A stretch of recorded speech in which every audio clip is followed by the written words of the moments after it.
Pemirsa, kita kembali bergabung bersama Direktur Anugrah Mega Investama Hans Kui. Pak Hans, kalau kita melihat tadi rilis data dari Badan Pusat Statistik atau BPS terkait dengan pertumbuhan ekonomi di tahun 2020 khususnya di triwulan keempat, mungkin agak sedikit berbeda dengan prediksi Anda Pak Hans, di mana pertumbuhan ekonomi terkontraksi 2,19%. Ini seperti apa sebetulnya Anda melihatnya? Ya, memang kalau kita lihat di kuartal 4 ini agak berat memang pertumbuhan ekonomi kita gitu ya. Dan sebenarnya di konsensus itu ada yang juga konsensus minus 1,7 sampai 2,4 gitu ya. Jadi angka 2,19 ini masih dalam konsensus gitu. Biarpun di atas 2% menyebabkan kita pikir indeksnya akan sedikit tertekan turun ke bawah. Memang secara kuartalan, kuartal keempat itu agak turun ya, karena memang musim panen nggak ada di sana dan kita memasuki musim hujan ya di periode-periode terakhir itu. Jadi biasa di kuartal 4 memang pertumbuhan kita lebih rendah gitu. Sehingga ini memberikan tekanan pada ekonomian kita gitu. Tapi menurut saya sentimen pertumbuhan yang negatif ini nggak terlalu besar di pasar. Jadi kalau kita lihat indeks mungkin hanya tertekan turun sedikit ya, dan masih bisa bertahan di teritori positif untuk perdagangan hari ini. Oke, Pak Hans, kalau kita lihat data terkini di bursa kita setelah pengumuman indeks harga saham gabungan dari yang tadinya di zona hijau, kemudian sekarang berada di zona merah. Anda melihatnya apakah akan bertahan demikian sepanjang hari atau mungkin akan ada potensi untuk rebound kembali? Ya, penurunan indeks sebenarnya sangat tipis sekali ya, karena memang kalau secara sepekan ini memang indeks kita sebenarnya udah bergerak terus di teritori positif gitu ya. Memang pengumumannya memang nggak agak sedikit di atas minus 2% ya, jadi memang ada sedikit tekanan di indeks kita. Tapi saya pikir pekan ini indeks ada peluang juga masih untuk menguat ya. Kalau kita lihat faktor global masih sangat mendukung ya, pasar sangat optimis dengan paket stimulus Amerika akan disahkan. Ini kita lihat bocorannya terlihat dari kurva yield curve Amerika yang bergerak naik ke atas ya. Ketika yield curve Amerika bergerak naik ke atas, ini mengindikasikan mereka menandakan bahwa paket stimulus ini akan terjadi di pasar karena ekonomi Amerika akan lebih baik. Sehingga kalau ekonomi Amerika lebih baik, yield curve-nya bergerak naik ke atas. Yang kedua adalah Amerika kalau punya paket yang cukup besar, dia butuh tambahan hutang gitu. Sehingga tambahan hutang itu akan mendorong yield mereka bergerak naik ke atas. Jadi kenaikan yield curve ini sebenarnya mengkonfirmasi pasar Amerika sangat optimis bahwa paket stimulus Amerika akan segera terjadi gitu. Dan yang kedua, volatilitas pasar Amerika udah mulai bergerak naik ya, karena laba korporasi di sana cukup baik gitu ya. Jadi ini juga sentimen yang positif bagi pasar kita untuk perdagangan hari ini gitu. Selain itu, minggu lalu kan ditandakan dengan pertandingan investor retail menghadapi hedge funds ya, dan ini pun mulai berkurang ya.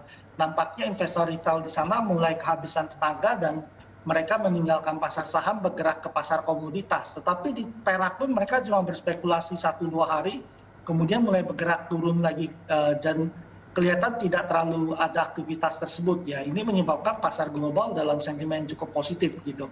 Sehingga di dalam negeri memang kita lihat pasar kita bergerak cukup positif pergerakannya. Oke, Pak Hans, rekomendasi Anda di tengah pelemahan indeks harga saham gabungan pagi ini seperti apa?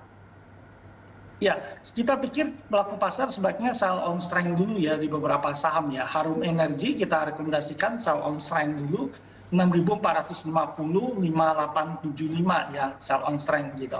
Kemudian Medco juga kita rekomendasikan sell on strength di 715 sampai 655, Mika di 3.220 sampai 3.000, PSAB di 2040 sampai 2015 ya. Jadi kita rata-rata sell on strength dulu di penguatan. Karena mungkin pekan depan sedikit ada koreksi di pasar setelah kenaikan cukup banyak di pekan ini. Kalau rekomendasi saham Pak Hans seperti apa? Ya, yang tadi yang saya lihat saham Harum Energi ya, saya lebih rekomendasikan untuk sell on strength ya. Jadi kita kalau ada penguatan kita jual dulu saham Harum Energi di 5.875 sampai 6.450 gitu. Kemudian Medco Energi di 655 sampai 715 kita sell on strength juga. Kemudian Mika ya, ini juga sell on strength 3.000 sampai 3.220, PSAB 2015 sampai 215 sampai 240 gitu. Indeks mungkin hari ini akan konsolidasi ya. dengan support di 6.069 sampai 6.018, kemudian resisten 6.179 sampai 6.200. Oke, dengan terkontraksinya ekonomi kita pada tahun 2020 dan juga sejumlah perkiraan untuk di tahun 2021 ini, Pak Hans, apakah prediksi Anda indeks kita bisa berada di level 7.000? Ya, ini sangat tergantung dengan vaksin ya kalau kita lihat. Di Amerika cukup menarik, Amerika sendiri mereka berhasil memvaksin lebih banyak daripada orang yang kena pandemi COVID. Jadi optimisme sangat tinggi di sana. Tetapi di sisi lain Eropa sendiri mereka lebih negatif karena kelihatan ada sedikit masalah vaksin di sana dan stimulus ekonominya lebih kecil gitu. Nah di kita sendiri ini sangat terpengaruh oleh vaksin ya. Bila vaksin kita bisa berjalan cukup efektif, kita pikir indeks kita sangat berpeluang sampai ke level 7.000 gitu. Tapi kalau untuk mencapai efektivitas vaksin cukup harus memvaksin 70% orang gitu ya, sebenarnya kita butuh vaksin yang lebih efektif ya, di atas Sinovac ya efektivitasnya.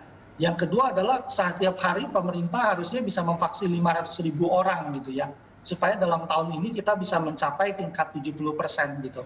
Artinya saat ini menurut kita pemerintah perlu juga melibatkan pihak swasta untuk melakukan vaksin sehingga jumlah orang yang divaksin lebih banyak gitu.